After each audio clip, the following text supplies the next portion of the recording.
Bonjour, aujourd'hui vous allez avoir une vidéo différente dans laquelle je vais vous montrer quelques trucs et astuces qui vont vous permettre de profiter un peu plus de votre tablette A7. Sans plus tarder, allons-y avec le générique puis on se retrouve juste après. Restez à l'affût.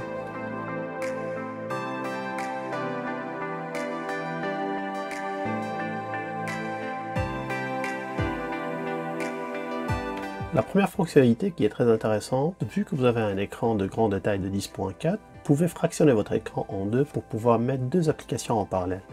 Donc pour cela, il suffit de pouvoir activer votre menu en bas. Vous avez les trois lignes qui vont vous permettre de pouvoir aller chercher l'ensemble des applications qui sont ouvertes. Là vous voyez par exemple, j'ai mon Google Play, YouTube, puis Facebook dans notre cas. Je vais tout simplement aller prendre l'icône. Vous voyez tout le temps une petite icône en haut, l'icône d'application. Mettez votre doigt dessus pour pouvoir cliquer. Puis là, la deuxième option qui est proposée, c'est ouvrir en affichage fractionné. Je vais cliquer dessus. La fenêtre YouTube va se mettre à gauche de mon écran. Puis j'ai la possibilité de pouvoir choisir une deuxième application. Je vais prendre Facebook dans ce cas-ci. Et là, automatiquement, vous constatez que les deux applications sont lancées en parallèle. Je peux tout le temps aller travailler sur l'une et l'autre. Et d'ailleurs, je peux le faire en parallèle.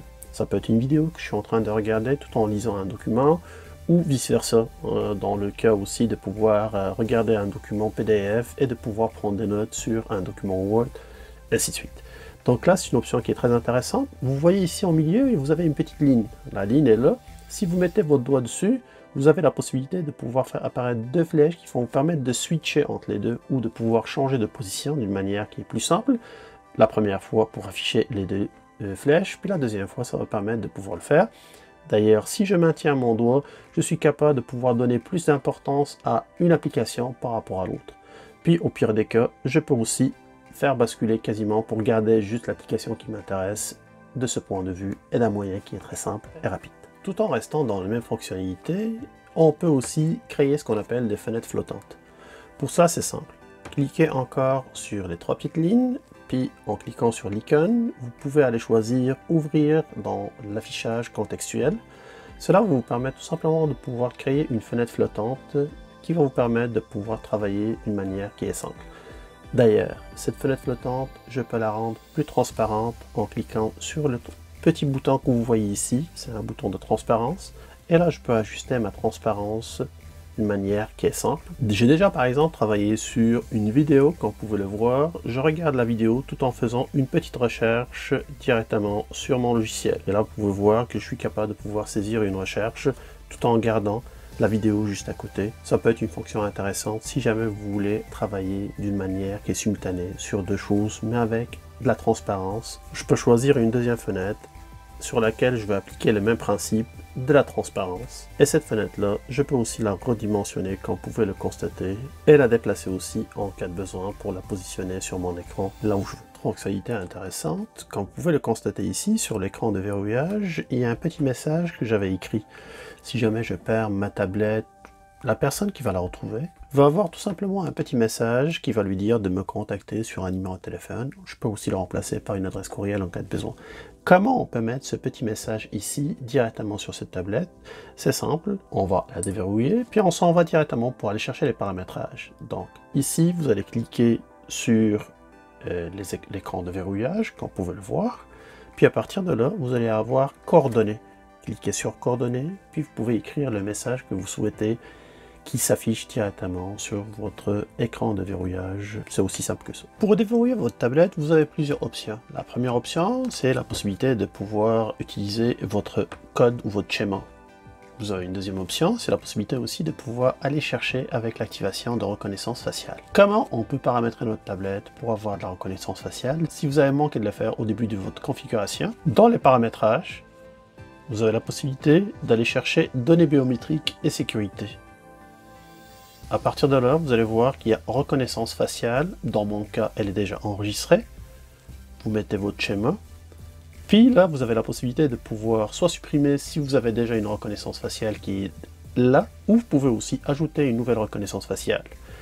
Une chose qui est intéressante, c'est que ici, la troisième option que vous voyez qu'il est déjà activée, permet de pouvoir augmenter la luminosité de l'écran si jamais vous êtes dans une situation où il y a moins de lumière. On ne parle pas forcément de lumière complètement éteinte, mais on parle d'une source de lumière qui est faible. L'écran va s'illuminer en blanc, puis ça vous permet d'éclairer votre visage pour que la caméra que vous avez ici en haut puisse vous reconnaître. Ça fonctionne plus ou moins bien, mais quand même c'est une option qui peut être intéressante et louable pour Samsung. Une autre option que j'aime beaucoup, c'est la possibilité de pouvoir tout simplement taper 2 fois sur l'écran pour réveiller l'écran. C'est une option qui est fort intéressante, surtout si vous la combinez avec la reconnaissance faciale, parce qu'un double clic sur votre écran va vous permettre de pouvoir le réveiller, puis activer automatiquement cette reconnaissance-là. Comment on peut activer cette fonction-là? C'est simple, allez encore sur les paramètres, puis allez chercher les fonctions avancées un peu plus bas. Puis dans les fonctions avancées, vous allez voir qu'on a mouvement et geste. Donc, je clique sur le mouvement et geste, et vous voyez la première option qui est en haut, c'est allumer l'écran lorsque vous touchez 2 fois. Cette option, je l'ai activée ici. Si ce n'est pas votre cas, je vous le conseille fortement. Si jamais vous voulez faire une capture d'écran, je sais que c'est quelque chose qui est important, vous voyez sur un site une information qui est importante, vous voulez faire une capture d'écran pour l'envoyer à un ami ou à quelqu'un, l'option pour l'activer sur la A7, c'est une combinaison de 2 touches. Il faudra que vous maintenez la touche d'allumage ou de la mise sous tension avec la deuxième touche qui va être le volume vers le bas ou la réduction du volume. Maintenez tout simplement ces 2 touches. La capture d'écran est faite. Vous avez une petite barre qui va rester pour quelques secondes qui va vous permettre de pouvoir renier l'image. Vous pouvez aller chercher la partie qui vous intéresse en particulier et vous pouvez même la noter en cas de besoin. Utilisez un crayon virtuel avec votre doigt, vous pouvez le choisir. Je rappelle que cette tablette n'est pas compatible avec un S-Pen ou le stylet, mais vous pouvez utiliser votre doigt directement pour pouvoir travailler ou encercler, écrire en cas de besoin. Je peux choisir une couleur, choisir l'épaisseur, puis aller sur mon écran pour encadrer la partie qui m'intéresse. Je peux aussi écrire à côté, effacer en cas de besoin, comme vous pouvez le constater. Donc c'est un outil qui est simple, et si c'est terminé, vous avez 2 choix ici en bas. Soit vous allez télécharger le fichier ou l'image que vous venez d'avoir, ou vous pouvez aussi la transférer ou l'envoyer à quelqu'un en la partageant avec le bouton que vous voyez juste là. Donc c'est une option qui est fort intéressante. La fonction de recherche, c'est une fonction qui est extrêmement utile parce que ça va vous permettre de chercher du contenu sur votre tablette, que ce soit des applications, des fichiers ou autres, mais avec le One UI 2.5, Samsung a poussé ça un peu plus loin, puis avec le système Android bien sûr. Vous êtes capable maintenant de pouvoir faire des recherches en tapant le mot-clé.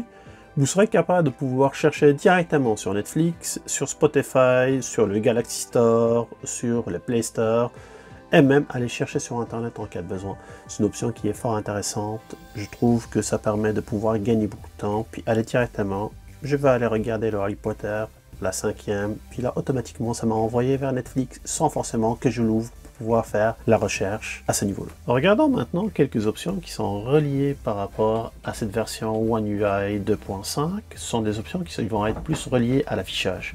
Première chose, vous constatez qu'ici vous avez la possibilité de pouvoir activer le filtre des lumières bleues. C'est un filtre qui peut être fort intéressant si vous travaillez plusieurs heures sur votre tablette, surtout quand c'est la seule source de lumière.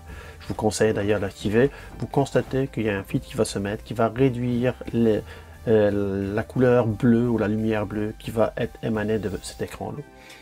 Activez-le, surtout pour le soir. J'ai pas trouvé le moyen de pouvoir la paramétrer pour que ça devienne quelque chose qui se fait automatiquement à partir d'une telle heure.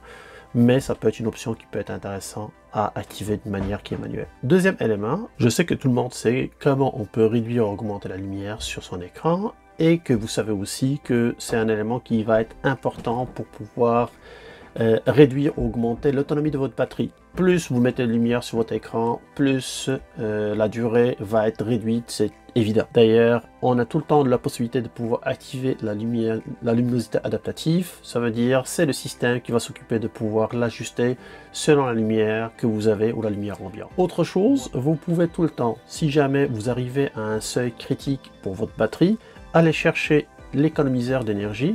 En cliquant sur ce bouton-là, le système va vous permettre de pouvoir réduire certains paramètres. Les paramètres vont être relatifs par rapport à la luminosité, qui va être réduit pour atteindre un 70% dans votre cas. Mais c'est pas seulement en termes de lumière. En l'appliquant, ça va aussi réduire la vitesse de votre CPU ou de votre processeur. Cela va réduire d'une manière qui est considérable la possibilité de pouvoir jouer sur votre système. Continuons avec les options qui sont proposées. Ici, vous voyez une option qui est Smart View.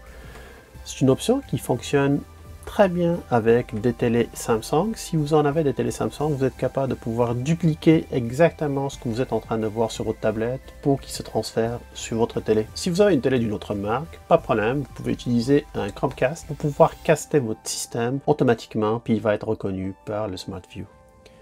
Si vous décidez de pouvoir offrir cette tablette à votre enfant, puis votre enfant a un âge qui va être jusqu'à 6, 7, 8 ans, vous avez la possibilité de pouvoir utiliser le Samsung Kids. C'est une option qui vient par défaut, qui est installée, qui va vous permettre de pouvoir télécharger un ensemble d'applications.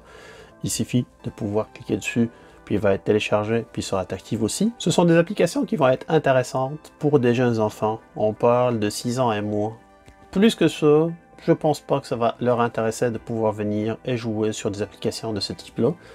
Mais, hors application, c'est une fonction qui va être intéressante aussi pour pouvoir contrôler la durée d'utilisation de votre écran. Puis aussi, votre enfant ne sera pas capable de pouvoir sortir de cette application-là s'il ne connaît pas votre schéma ou votre code.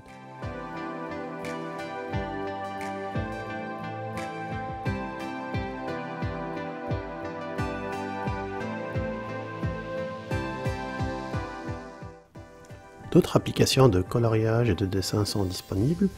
Vous pouvez profiter d'une grosse panoplie d'accessoires que vos enfants pourront placer. Ils pourront aussi faire des rotations, redimensionner ces accessoires en cas de besoin.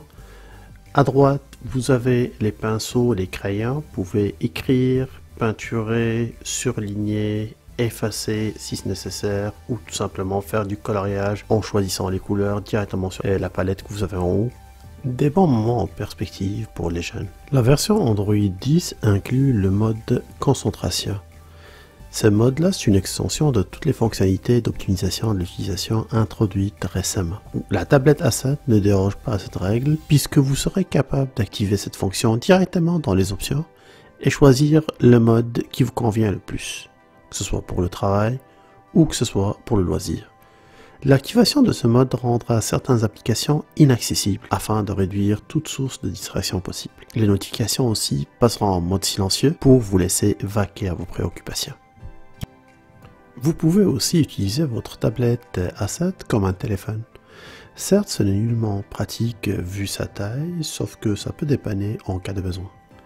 Vous n'aurez pas besoin d'avoir une version LTE avec une carte micro SIM ou une carte SIM. Tout ce que vous devez faire, c'est d'activer la fonction appel texto sur les autres appareils.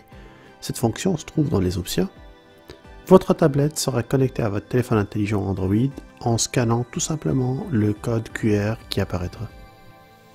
Quand votre tablette sera connectée, vous pouvez tout simplement aller sur téléphone et composer votre numéro directement sur votre tablette. La dernière fonction, aussi pratique que les autres, c'est le partage à proximité.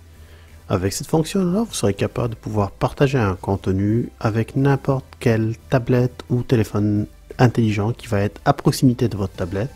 Il suffit de l'activer, puis rapprocher le téléphone pour partager des vidéos, des images ou n'importe quel élément multimédia. Vous pouvez utiliser le bouton de mise sous tension pour lancer rapidement votre caméra. Une double pression rapide sur ce bouton et le tour est joué. Cette fonctionnalité peut être utilisée même si votre tablette est verrouillée. Pour des mesures de sécurité évidentes, vous n'aurez pas accès à la galerie. Les seuls éléments qui vous seront disponibles seront les clichés que vous venez de prendre. Si vous souhaitez par contre que ce bouton sert à autre chose au lieu de lancer votre caméra, vous pouvez tout le temps aller sur les paramétrages ou les fonctions avancées. Puis vous allez choisir le bouton latéral et en cliquant sur le bouton latéral, vous constatez que par défaut, ça sert à lancer l'appareil photo. Vous pouvez tout le temps aller choisir une autre application. Puis à partir de là, toutes les applications que vous avez installées au préalable sur votre tablette seront lancées en cas de besoin avec un double clic sur le bouton de mise sous tension. Vous pouvez aussi décider de cacher certaines applications si jamais vous prêtez la tablette à quelqu'un d'autre, puis vous voulez pas que la personne accède à certaines applications, vous pouvez décider de pouvoir les masquer ou les cacher. Le moyen c'est simple, ouvrez tout simplement la liste complète de vos applications, allez sur les 3 petits points que vous avez juste à côté de la recherche, choisissez les paramètres de l'écran d'accueil. En bas, vous allez voir qu'il y a une option masquer les applications. C'est cette option-là qui va vous permettre de pouvoir tout simplement choisir les applications que la personne ne pourra plus y accéder. Il n'y a pas de mot de passe par contre à mettre dessus. C'est juste, ils vont disparaître de l'écran des applications, puis ils vont se mettre dans une place provisoire. Je vais prendre Facebook, je vais la mettre sur cette partie-là. Je peux aussi décider de ne pas laisser la personne la possibilité de pouvoir installer de nouvelles applications. Et dans ce cas-ci, je vais enlever aussi le Play Store. À partir de là, vous voyez ici sur la gauche, j'ai 2 applications maintenant qui vont se mettre comme des applications masquées. C'est parfait. Je vais appliquer sur le bouton OK. Puis on va vérifier, en regardant maintenant ce côté-là, vous allez constater que l'application Facebook n'est plus ici. L'application Facebook n'est plus disponible et c'est le cas aussi pour le Play Store. Pour y afficher les applications, c'est la même procédure à suivre. On revient à la même place, on clique sur les 3 points, puis après ça, on choisit paramètres d'écran d'accueil, masquer les applications. Vous constatez sur la partie gauche les applications qui sont masquées. Tout simplement, cliquez sur le petit moins qui va permettre de remettre les applications directement sur la liste de l'ensemble des applications qui sont affichées. Et voilà, je viens de faire le tour des fonctionnalités qu'offre la nouvelle tablette Samsung Galaxy Tab 7 dans sa nouvelle version Android 10. J'espère que cette vidéo vous a été utile pour mieux profiter de votre nouvelle acquisition ou pour mieux prendre une décision pour ceux qui recherchent une tablette polyvalente. Ne vous gênez surtout pas à me laisser dans les commentaires toutes vos questions et tous vos commentaires. Comme vous le savez, l'abonnement est gratuit à ma chaîne, mais c'est très utile pour moi pour me permettre de préparer plus de contenu. Sur ce, on se retrouve très bientôt dans une nouvelle vidéo. À plus.